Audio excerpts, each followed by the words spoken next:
Hey there, audio listeners. I'm Kyra. And I'm Billy. And we're coming to you from Pennsylvania College of Art and Design in Lancaster, Pennsylvania. Welcome to our podcast, Into the Darkroom, where we take guests onto our show and interview them about their work, backstories, and any other useful information that you might not necessarily know about them. Thanks for listening. Our next guest is Katie Rauth. Katie Rauth is a performance and mixed media artist based in West Philadelphia. Katie is a member of Vox Populi and creates work that challenges our current state of society. As stated on the Vox website, her current work plays the intersection of fatness, queerness, and camp, exploring issues of fat femininity and the subversive nature of material excess. Katie is an artist that is truly making a change within our society. Her all-around inclusiveness and celebration of the queer community is truly remarkable. We are so excited to have her on the show today and let her voice be heard. Welcome, Katie. Hi, thanks for having me. So our first question is, where did your creation of Leslie Mcguire begin, and what does this drag persona mean to you? So I actually got the name Leslie Mcguire from, I was playing roller derby back in 2014, 2015, and that was my derby name that I kind of recycled for drag. I have a pretty obsessive personality, so when I get into things, I get really, really into things. And my best friend from high school, Martin, was very into RuPaul's Drag Race, and this was it was kind of just getting into the mainstream. I think I hopped in around season 8, season 7 or season 8, and just got super into drag culture. I was very into the over-the-top aesthetics and this hyper femininity sort of, coming from this place where as a lesbian I was kind of feeling a little lost in terms of being recognized as a queer person, as a high femme lesbian, and was kind of grasping for ways to own my queerness and project it out into the world. And so among growing body hair and doing all the cool dykey things, and being alternative, right, with piercings and tattoos and stuff that I feel my baby gay self was kind of grasping onto. Drag was really exciting to me because it was this queer art form, specifically queer art form. And I had graduated 2 years before and hadn't really been making a lot of work because undergrad burns you out. And trying to figure out the kind of work I wanted to be making outside of these assignments, right, that you get when you're an undergrad, or prompts, or this built-in community. And I didn't have a studio space. I couldn't afford one. I still can't. And so I was performance felt like a good place. I was working at Vox Populi at the time as an intern. And one of the perks of that was that I had access to the black box space. And so I was trying to figure out how performance could fit into my practice, with free access to a performance space. Right. And so I started as Leslie, and it just led to a lot of opportunities and kind of jump started where I'm at right now. Yeah. That's really cool. Yeah. Yeah, it's interesting. I didn't think about drag being an immediate sense of community too, because speaking as someone who is in alternative scene, it's you're not, as cliche as it sounds, the misfits. You're the people that feel a certain type of way. Yeah, I love it. Yeah, and you connect with each other because you are the outcasts, and I didn't think of drag as being that. That's really cool. Yeah, so drag also is an art form that's built around community. To get people to come out to your shows, you have to go to their shows, and most people can't or don't have the skill set to do everything you need to be a drag queen. So hair, makeup, costuming, performance. Right, exactly. Yeah. It took me 2 years to really learn my face and how to do my face, and still in the 2 years that I was really performing in drag, I wasn't where I wanted to be, but like where the places I grew to were like light years from where I started. But yeah, you just need a community to like succeed.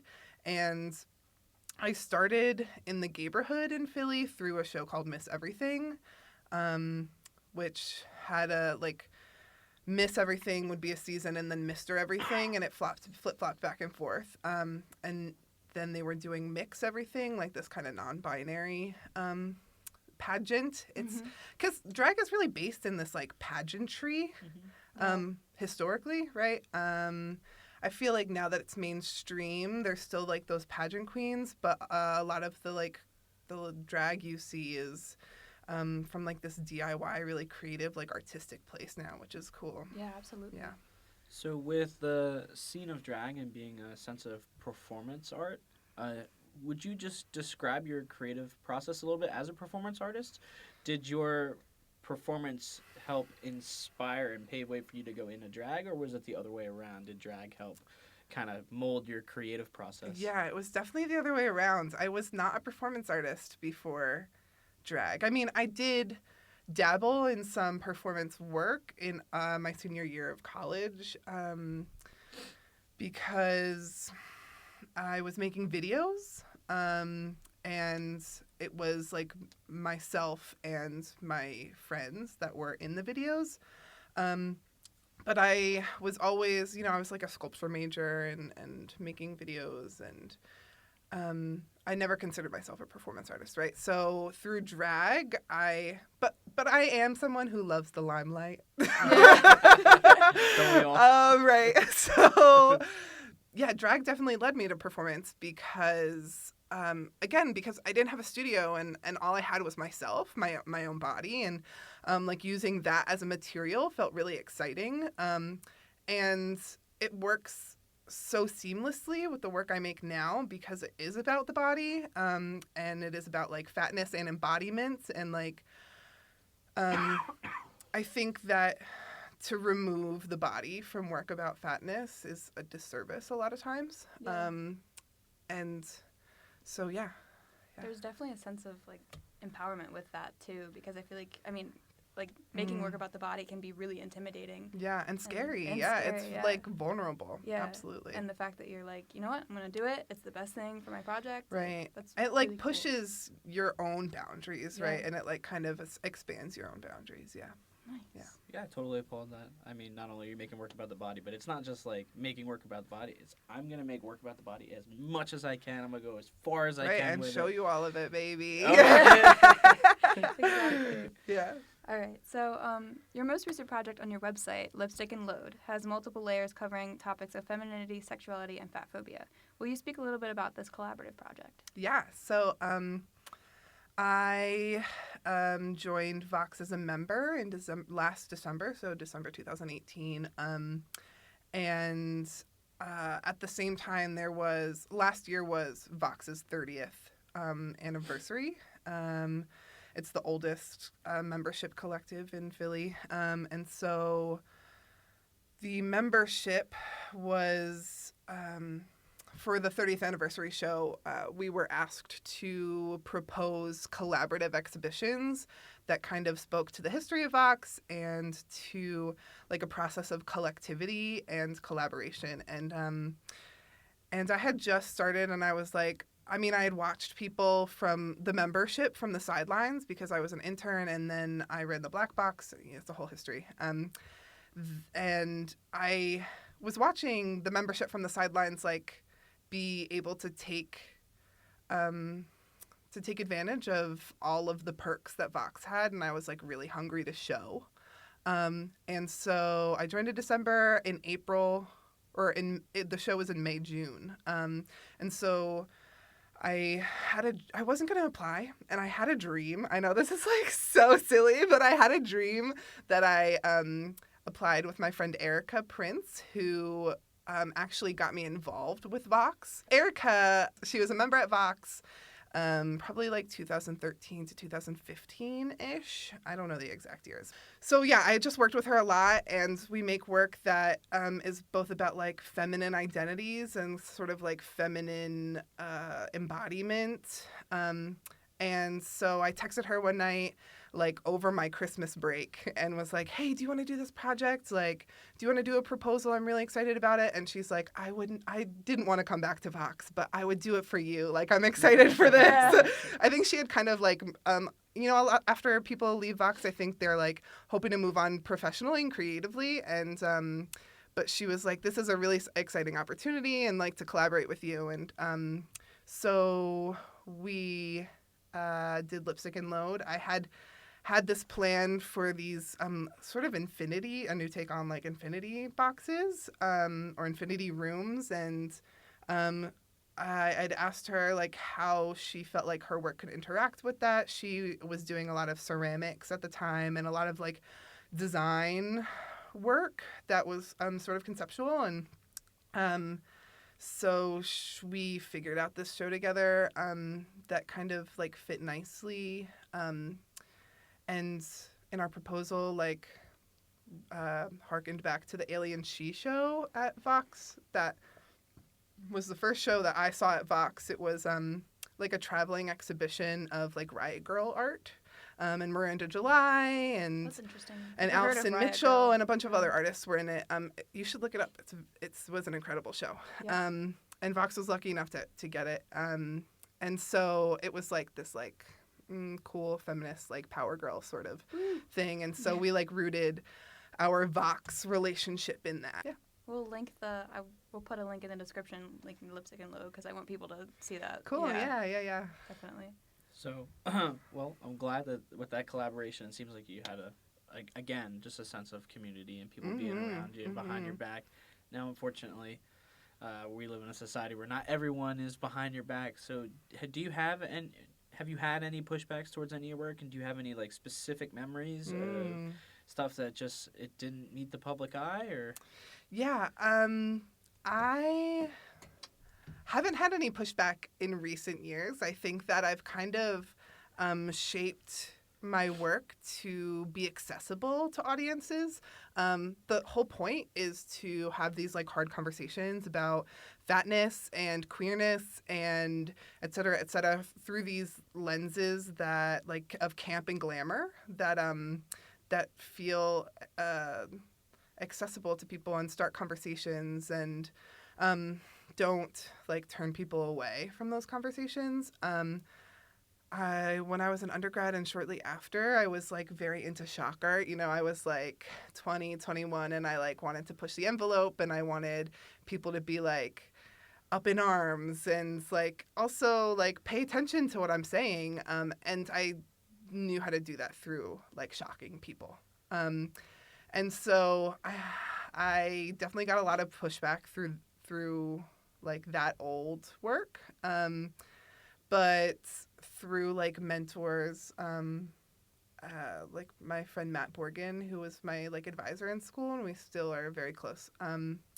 He was like, this is not reaching anybody. Like, this is where, you know, like some people, the people that are already hearing you are watching, but the people that are not hearing you, you're just pushing them away. And I was like, that's real. And so, also like aesthetically, I'm into this sort of aesthetic that, I think is pretty nostalgic for people, especially like women my age, and, like it really connects to like teen girls. Right. And so, it's not something that's scary, right? But the conversations are hard for people because I'm talking a lot about like the morality of food, like whether food can be good and bad.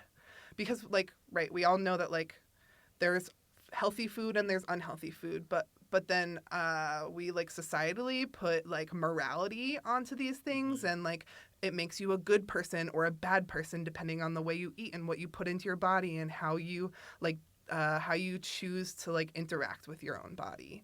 And so those are conversations that are scary for people. And so I don't know if I always get through, but I hope that I'm like kicking that off for them, that they can do some more like self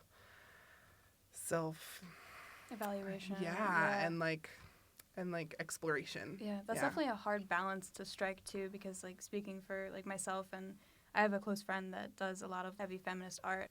You know, we get labeled as like too angry or too aggressive, and it's like, yeah, we have the right to be angry, but it's hard to filter it for the audience so the message still gets across, the conversation still happens, but you still feel satisfied with saying what you wanted to say. It's a thin line, man. Like, it's really hard because, like, who am I to tell you that you shouldn't, like, portray your ideas in these ways, right? And but also it's like how I want the conversation to be productive, and so like how can we make that conversation productive? When you were interning at Vox before you were a member, were you thinking like, yes, this is what I want to do, I want to stick around, or just kind of like, I'm gonna ride this out a little bit? I wanted to, yeah. I in undergrad I was working as like my work study was in the gallery doing like gallery installation stuff with Matt. And he taught me like so much about like art handling and hanging shows and exhibition planning. And so I was trying to figure out like where in Philly that existed to get paid. And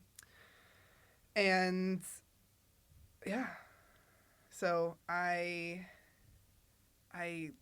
like stick around and went after that. Yeah.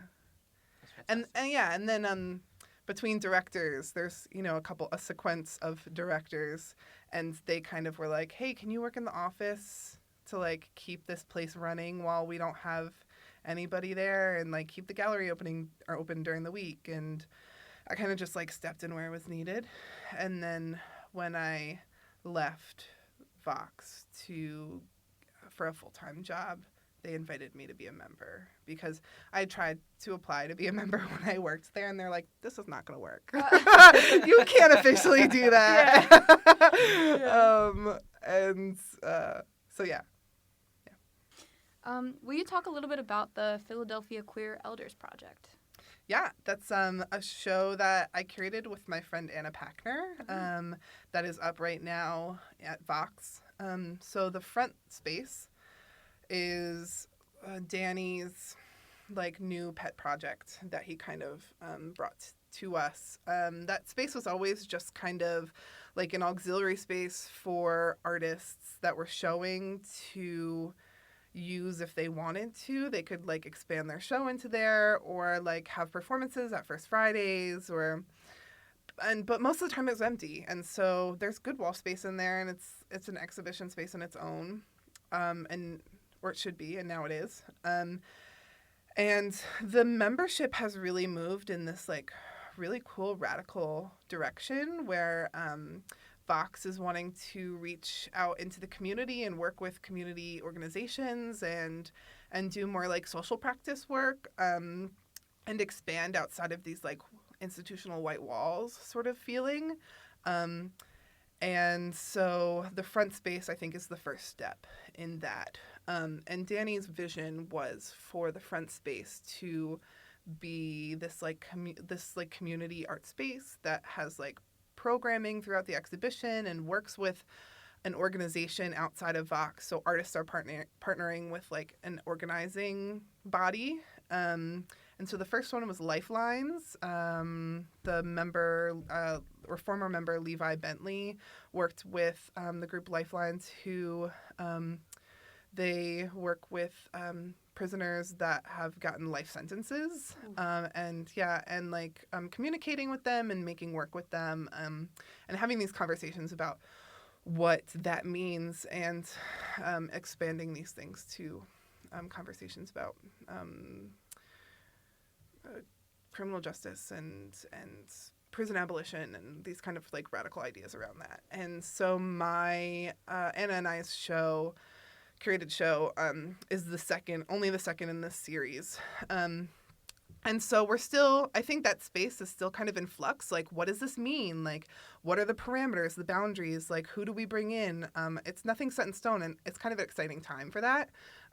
So Anna, her brother found a box of vintage gay zines, mostly like lesbian-centered zines from the 1970s to the 90s, on the side of the road in a box in Burlington, Vermont.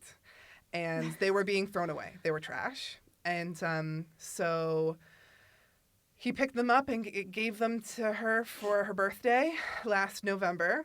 And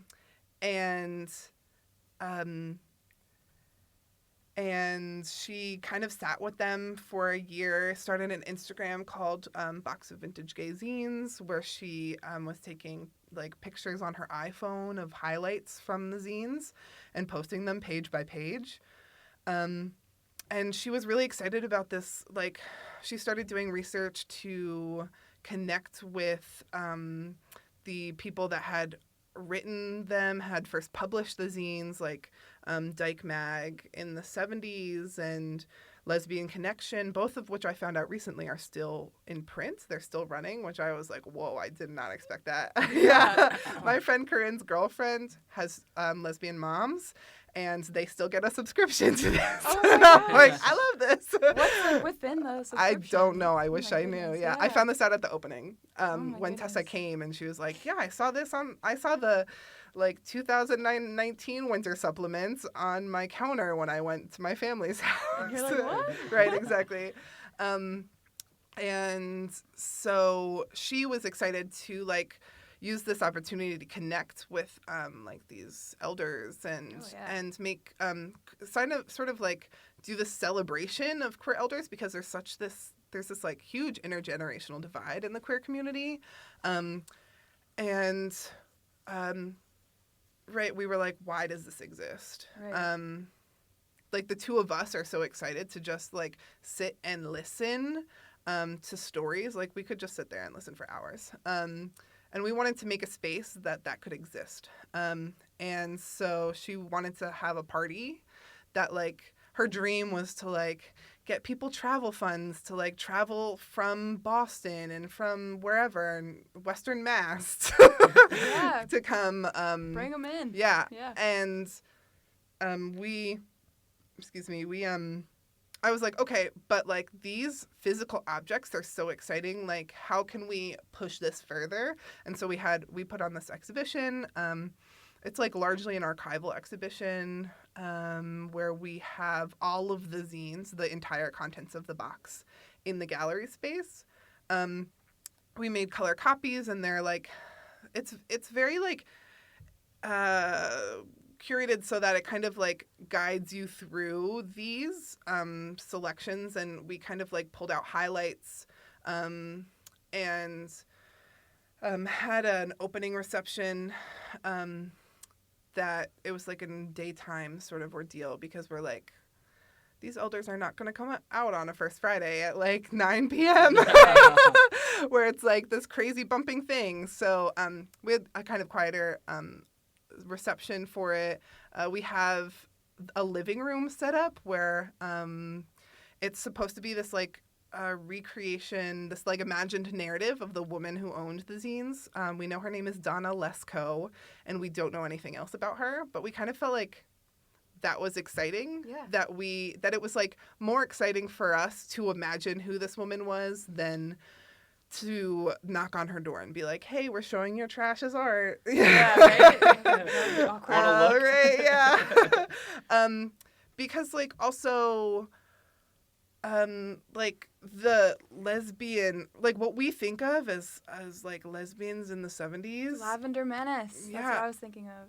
Have you heard of them? No. Oh my God, that's like the group. It was like Yes, I have, yes. It's like, hey, yeah, we're feminists, but nobody's talking about like lesbians. Like, Yeah, totally, and then absolutely. there was such a divide in like the feminist movement, Mhm. and the Lavender Menace were like joining together to make their own new Yeah, feminist wave. Yeah, Right, these like really incredible, like Yeah. radical Yeah. lesbians, right? Yeah. Well, also like TERFs, like trans exclusionary radical feminists, is like, I think what like the queer community currently, like my peers think of when they think of like lesbians in the 70s are these like women who are like, if you don't have a vagina, you're not a woman, right? And so it's like this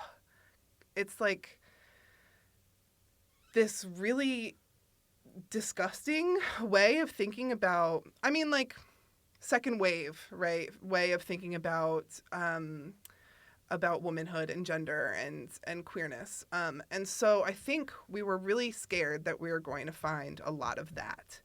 But we were actually shocked at when we were going through the material that did exist. For sure, it did exist in the material. But there was a lot of really incredible. There's this one zine that's it's I forget what it's called, but it's about androgyny, and there's like really like trans people writing about their experiences in the 70s and 80s. And a friend was reading, like a friend who's a trans woman was reading through this material and was like, it's crazy to read this, and I'm reading it in the voice of myself at like 18, 19, 20.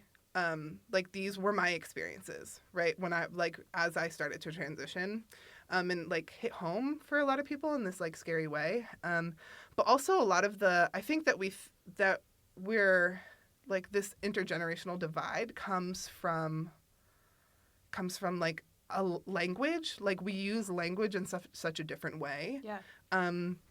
And so we are thinking that that like older people, that they have X, Y, and Z ideas because they use this language, but like the ideas are the same, but the language has just shifted. And so how do we honor that tradition or honor that history of like language being used in a different way and shifting and changing and growing when people are still using that language? Like that's okay. So like how are we having these conversations, right? And so yeah, it's just been a really exciting process to like be able to form this community.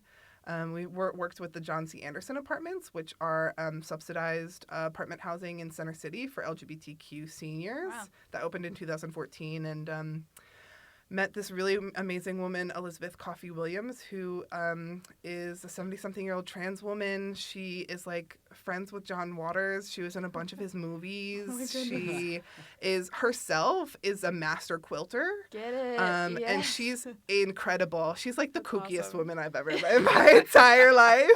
She's honestly a trip, but I found so much love for her. Yeah. And we made a quilt with her. Originally, we were going to have an intergenerational quilting bee, and we wanted her to lead it, but she was like, listen, that's not going to happen. Like, it's just like to have a drop-in session sort of quilting bee, like, it's just not, like, we don't have the resources, the space. Like, she was thinking about, Anna, our friend Corinne, and I, who worked on the quilt with Elizabeth, like, had this big dreamy idea of, like, what this quilting bee could be, you know? And Elizabeth was, like, knocked us back and was like, listen, these are the actual logistics of what would have to go into it, and so that's not going to happen. But we just made it ourselves, like, made this really incredible quilt that we, like, scanned images from the zines into it and printed them on fabric, and made this design that kind of centers this like celestial non-binary goddess sort of, that we like, it was an illustration from the material that we like put into the design, and it came out like amazingly. Nice. And John Andrews from the William Way Foundation or William Way Center, he's like, so what are you gonna do with that quilt? Like he runs the archives, and so he's like, we want it, and we're like, hold on, we don't know what we're doing with this yet. So it's just led to a lot of really incredible connections and opportunities and meeting some cool people. That's awesome. I'm just here to socialize. Yeah. Really, obviously. That's okay. So are we. Yeah. That's so cool. So, well, I mean, a huge thank you to taking the time out of your day to come thank by. you for and driving visit us. here. No, of course. Thank you so much for inviting me. This was fun. Yeah. I mean, I love to talk about myself, and I love to like We love to hang out listen. and meet like young artists. You know what I mean? Yeah. I work in a university, and so I just want to like, I love it because I get to hang out with like 20-somethings all day. Yeah. And yeah. So Those Constantly. youngins. yeah, I know. I'm like 27, and I'm like, yeah, the kids. Keeping me young. Oh God. So for the listeners of this podcast, where can they find your most current work? Where do you stay up to date on like social media? Yeah. So my website is katierauth.com, and I keep that pretty up to date, especially because I'm applying to grad schools right now. So I know, the hustle. I need to keep on top of that. For like my updates, I'm on Instagram and Twitter as Margarita Mom, and the O is a 0. Well, thank you so much. Yeah, of course. Yeah. Thanks.